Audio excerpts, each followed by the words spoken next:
जो कुछ भी मैंने लिखा है उसको समझते हैं।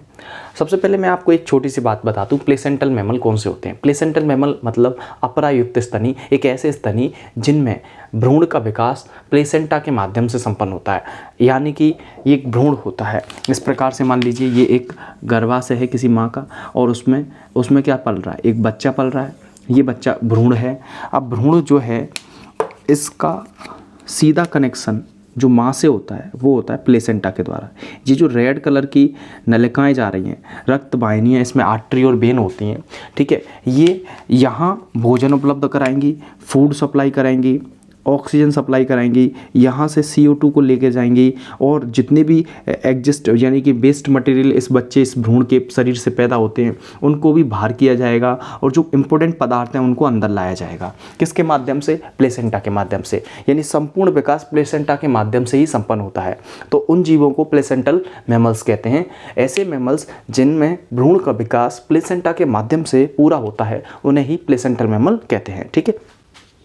आगे देखिए, इसमें अपरायुक्त स्तनधारियों की मादाओं के शरीर में होने वाले हार्मोनल परिवर्तन। ये जो मैमल्स होते हैं प्लेसेंटल मैमल, उनकी मादाओं के शरीर में परिवर्तन होते हैं, यानी कि फीमेल्स की बॉडी में होने वाले हार्मोनल चेंज और अंडाशय निर्माण। वहाँ पे अंडाशय का निर्माण भी होगा उनकी बॉडी में, फिर अंडो उत्सर्ग यानी ओव्यूलेशन की प्रोसेस भी होगी, सहायक नलिकाओं के माध्यम से निषेचन की प्रक्रिया भी संपन्न होगी, और अंत्यरोपण की प्रक्रिया भी गर्भाशय में संपन्न हो जाएगी। उसके बाद भ्रूण का निर्माण होगा, गर्भाशय द्वारा बच्चे का विकास किया जाएगा। जब भ्रूण वहाँ पे अंत्यरोपित हो चुका है तो उसका क्या होगा?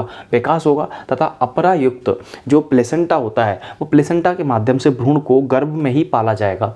उसके लिए हर चीज़ उपलब्ध कराई जाएगी। जो माँ खाएगी वो बच्चे को मिलेगा, जो माँ ऑक्सीजन लेगी वो बच्चे को मिलेगा, जो वेस्ट मटेरियल अगर माँ ले रही है तो वो बच्चे को भी मिलेगा। मान लीजिए कोई बच्चा गर्भ में पल रहा है, उस दौरान जो फीमेल होती है वो अल्कोहल का सेवन करती है या फिर स्मोकिंग करती है, तो उसका सीधा सीधा इफेक्ट गर्भाशय के अंदर भ्रूण पर पड़ता है, क्योंकि वो प्लेसेंटा के माध्यम से उन सभी चीज़ों को ग्रहण करना शुरू कर देता है, इसीलिए उसको काफ़ी ज़्यादा नुकसान होता है, ठीक है। अब आगे देखिए, तो तथा इसमें होने वाले परिवर्तन कुल 2 प्रकार के होते हैं। पहला परिवर्तन होता है मध्य चक्र, जिसको मेंस्ट्रुअल साइकिल बोलते हैं। दूसरा चक्र होता है रथ चक्र, जिसको बोलते हैं ओस्टस साइकिल। तो ये तो मैंने बताया आपको अभी कि प्लेसेंटल मैमल क्या होते हैं। 2 चक्रों को वन लाइनर के रूप में मैं आपको बताने वाला हूँ। मेंस्ट्रुअल साइकिल क्या होता है, ये किन किन जीवों में संपन्न होता है, और ओस्टस साइकिल क्या होता है, वन लाइनर के रूप में इसको भी मैं बताऊँगा, और साथ में इसमें ये भी बताऊँगा कि इसमें कौन कौन से जीव शामिल हैं, ठीक है। देखिए जरा,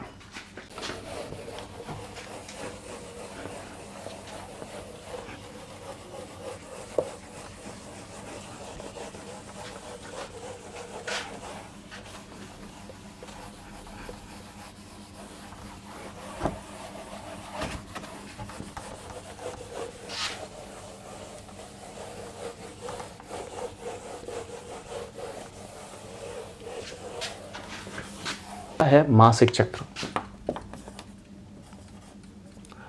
मासिक चक्र यह है मेंस्ट्रुअल साइकिल, ठीक है। इसमें समझिए क्या है।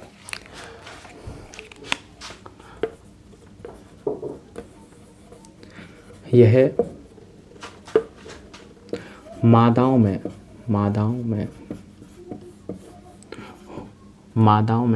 होने वाले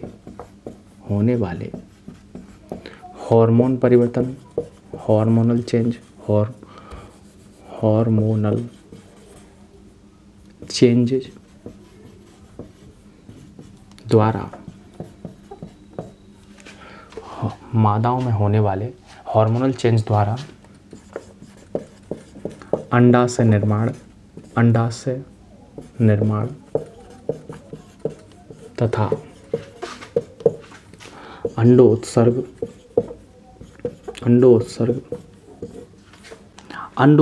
की क्रिया है।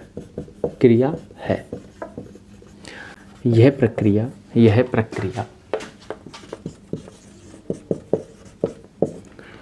प्रत्येक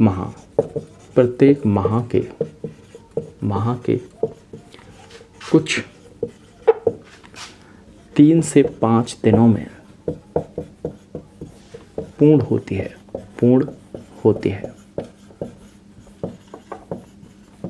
ठीक है। आगे देखिए उदाहरण।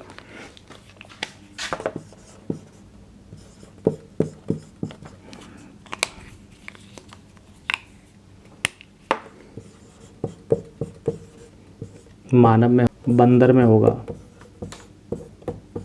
लंगूर में होगा आदि। इन सभी की फीमेल्स के अंदर ये प्रोसेस देखने को मिलती है जिसको बोलते हैं मेंस्ट्रुअल साइकिल, MC। ठीक है। आगे है रध चक्र यानी कि ऑस्ट्रस साइकिल।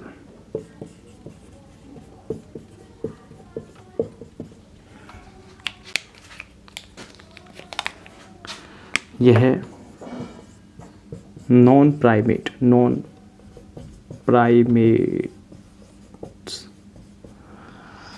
चक्र में, यह है नॉन प्राइमेट्स स्तनियों के स्तनधारियों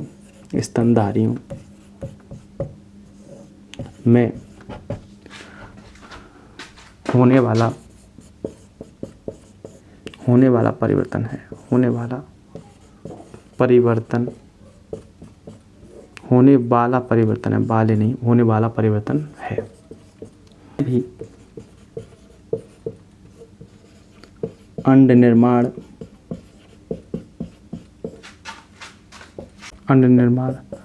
हार्मोनल परिवर्तन, हार्मोनल चेंज, सहायक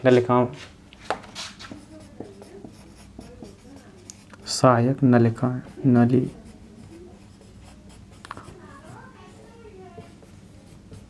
आदि शामिल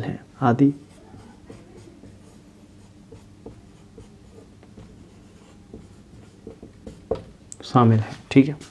उदाहरण देखेंगे।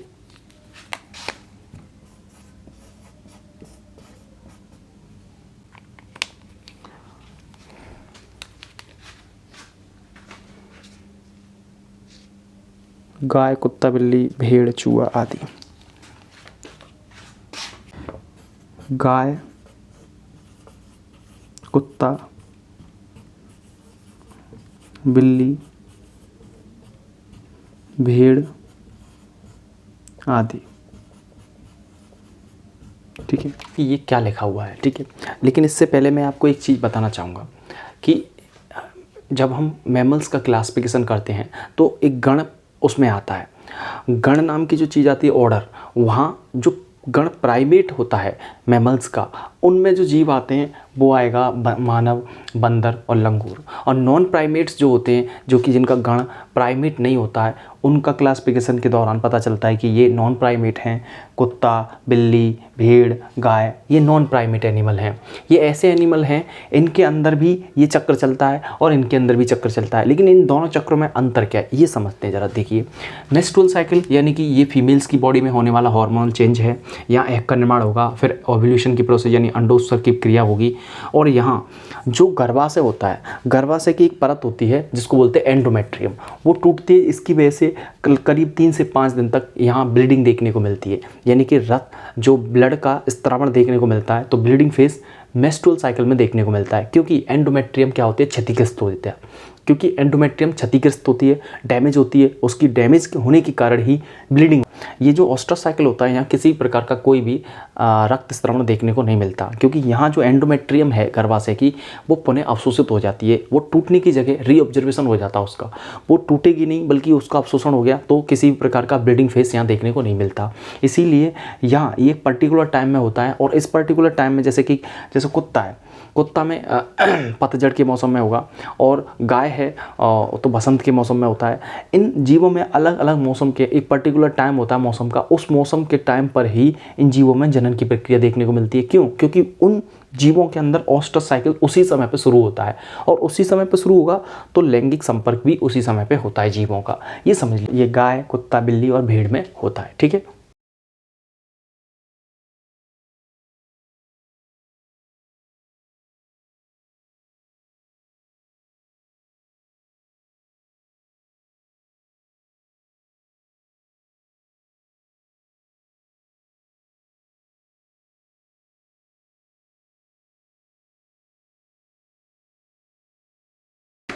आगे देखेंगे ऑस्ट्रस साइकिल के प्रकार। Type of oestrous cycle. Oestrous cycle है। सबसे पहले आएगा मोनोओस्ट्रस साइकिल। मोनोओस्ट्रस साइकिल देखिए क्या होता है। मोनोओस्ट्रस साइकिल में क्या है, ये वर्ष में केवल एक बार होता है।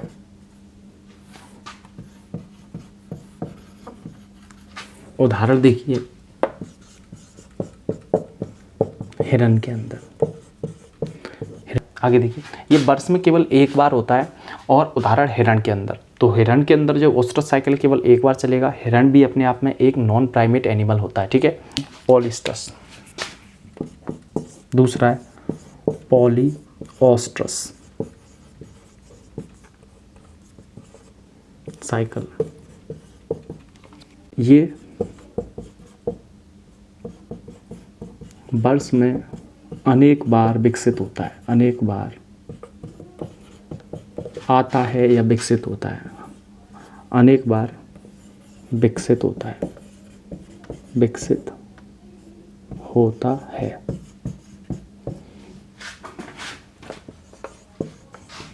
उदाहरण, इसका उदाहरण जो होगा वो है चूहा। इसका उदाहरण क्या है, चूहा, ठीक है। अब तीसरा जो है वो है डाइओस्ट्रस।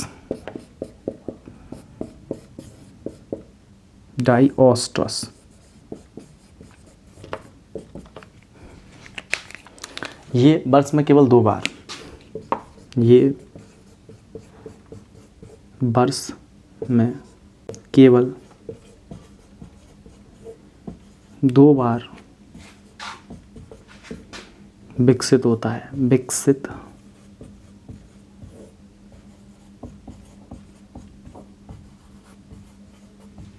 होता है। ये वर्ष में केवल 2 बार विकसित होता है। उदाहरण,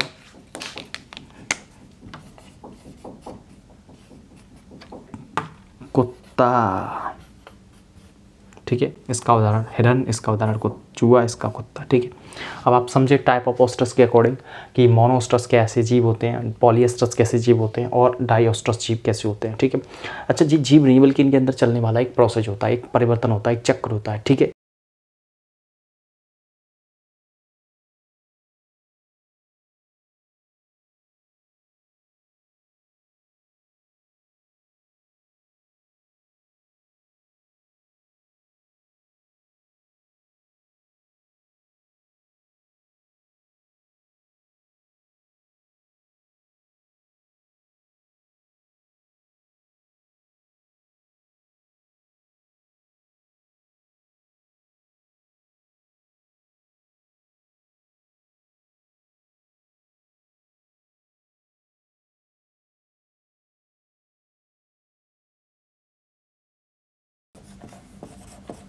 पादपों में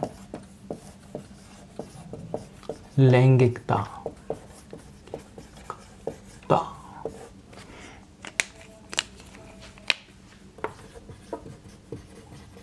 सेक्सुअलिटी इन प्लांट्स। सबसे पहला द्विलिंगी या उभयलिंगी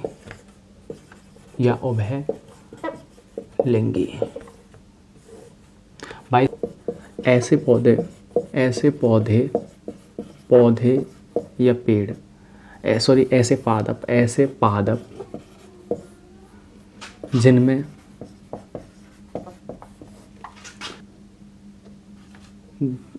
पुष्प के अंदर नर तथा मादा दोनों जनन अंग उपस्थित होते हैं,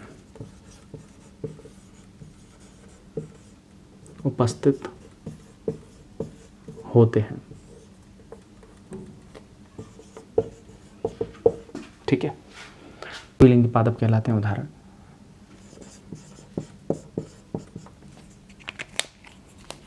कारा। द्विलिंगी जो पादप हैं वो कारा है, मक्का है और एक कवक भी है, ठीक है, आदि। ये सभी जो हैं बाइसेक्सुअल प्लांट हैं।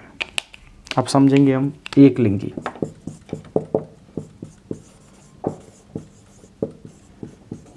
एक लिंगी ऐसे पादप जिनमें पुष्प के अंदर केवल एक ही जननांग, एक ही नर या तो नर होगा या मादा होगी, नर या मादा जननांग उपस्थित होता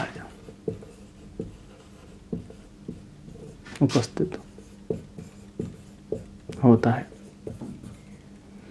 उन्हें एक लिंगी पादप कहते हैं। एक लिंगी पादप कहते हैं।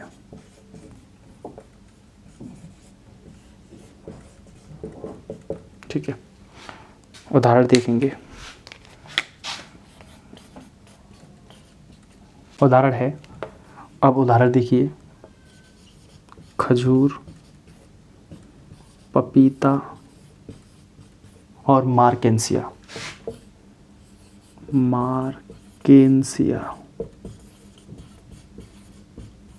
ठीक है, मार्केंसिया ये सभी प्लांट हैं जो कि मोनोसेक्सुअल होते हैं, ये डाइसेक्सुअल होते हैं, यानी कि इनको डाइसेक्सुअल बोलते हैं, इनको मोनोसेक्सुअल बोलते हैं। ये डाइसेक्सुअल, ये मोनोसेक्सुअल, इनकी सबसे बेहतरीन पहचान है कि मान लीजिए ये फ्लावर है।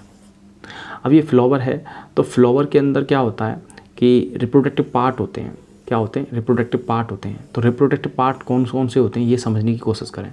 एक फ्लावर के अंदर रिप्रोडक्टिव पार्ट जैसे कि इस प्रकार के लगे रहते हैं, इनको बोलते हैं पुंकेसर। यानी कि यहाँ जो होता है इसको बोलते हैं पराग कोश बोलते हैं। इसके अंदर पराग कण बनेंगे। क्या बनेंगे? इसके अंदर पराग कण बनेंगे। ठीक है, तो ये जो पराग कण बन रहे हैं यही एक प्रकार से नर युग्मक है। और यहाँ जो ये वाला जो हिस्सा होता है, इसमें अगर इसको अलग करके दिखाएं आपको तो ये कुछ इस प्रकार से नज़र आएगा। यहाँ अंदर की साइड में होता है बिल्कुल। तो ये जो होता है इसको बोलते हैं स्टिग्मा, इसको बोलते हैं स्टाइल, इसको बोलते हैं ओवेरी। तो ये जो पार्ट है पूरा का पूरा ये जायांग कहलाता है और ये कहलाता है पुंकेसर यानी पुमंग। तो दो पार्ट हैं, एक पुमंग और एक जायांग। तो जो पुमंग है ये वाला हिस्सा पुमंग है, ये नर वाला पार्ट हिस्सा है, और वो जो है जायांग है वो जायांग है और ये पुमंग है। तो जायांग मादा जननांग है और ये नर जननांग है। अगर एक फ्लावर के अंदर दोनों उपस्थित होते हैं तो उसको बोलते हैं द्विलिंगी पादप।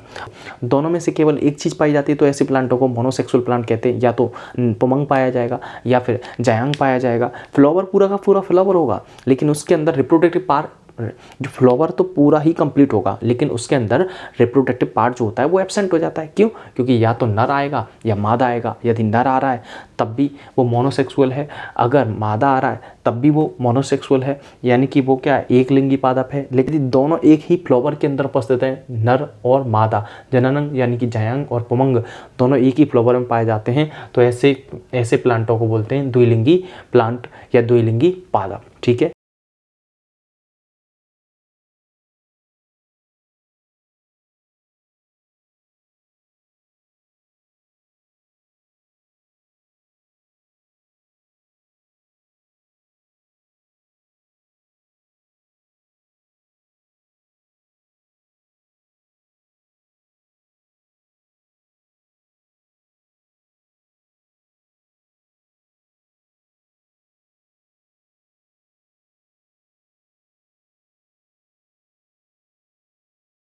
आगे देखिए, अगला टॉपिक है sexuality in animal. Sexuality in animal यानी कि जंतुओं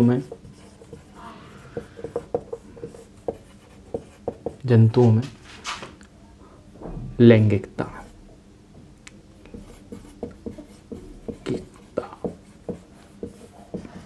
जंतु। सेक्सुअलिटी इन एनिमल दो प्रकार की होती है यहाँ पर भी। सबसे पहले एक लिंगी, एक लिंगी जंतु। ऐसे जंतु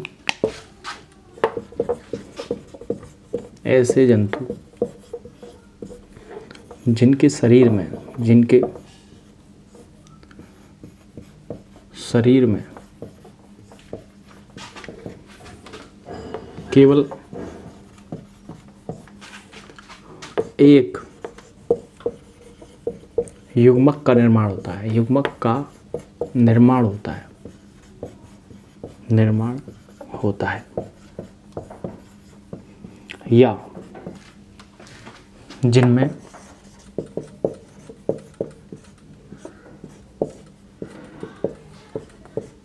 नर और मादा जनन अंग में से कोई एक होता है। जनन अंगों में से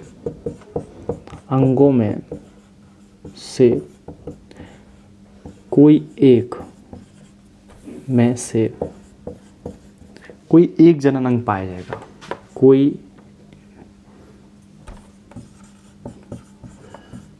एक जनन अंग होता है, जनन अंग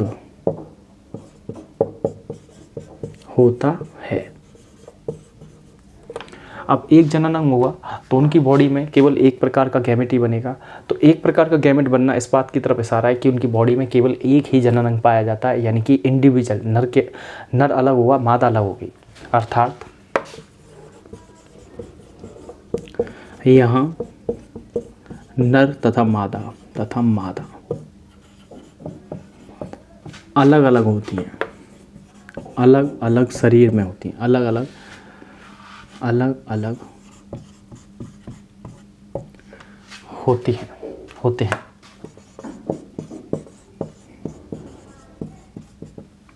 उदाहरण देखिए जरा।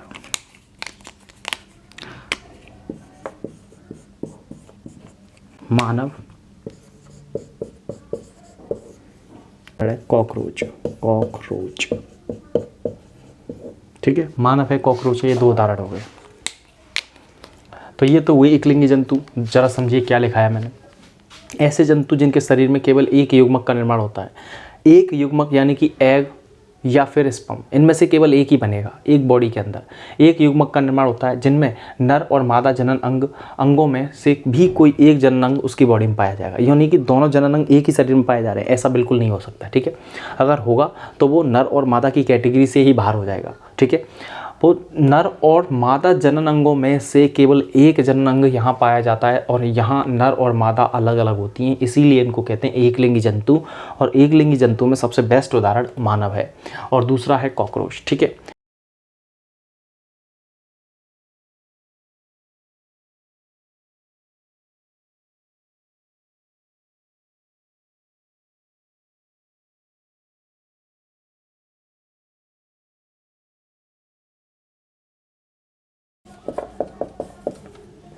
द्विलिंगी जंतु,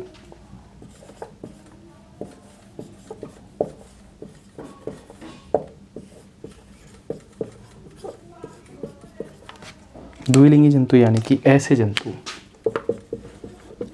जंतु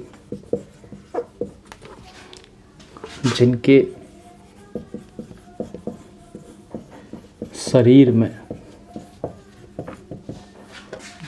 में दोनों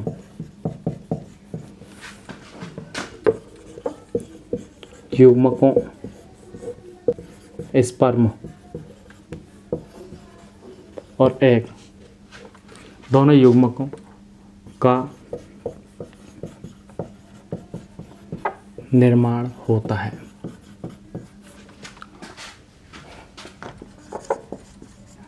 तथा इन जंतुओं में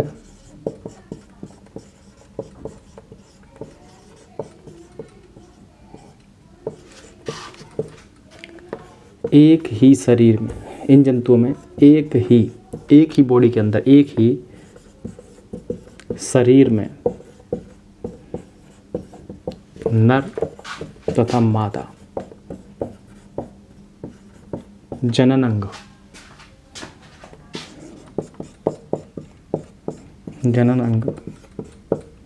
उपस्थित होते हैं, उपस्थित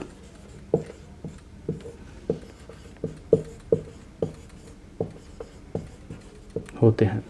ठीक है, उपस्थित होते हैं तो नहीं, इन्हें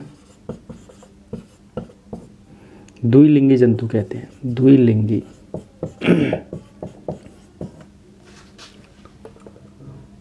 द्विलिंगी जंतु कहते हैं।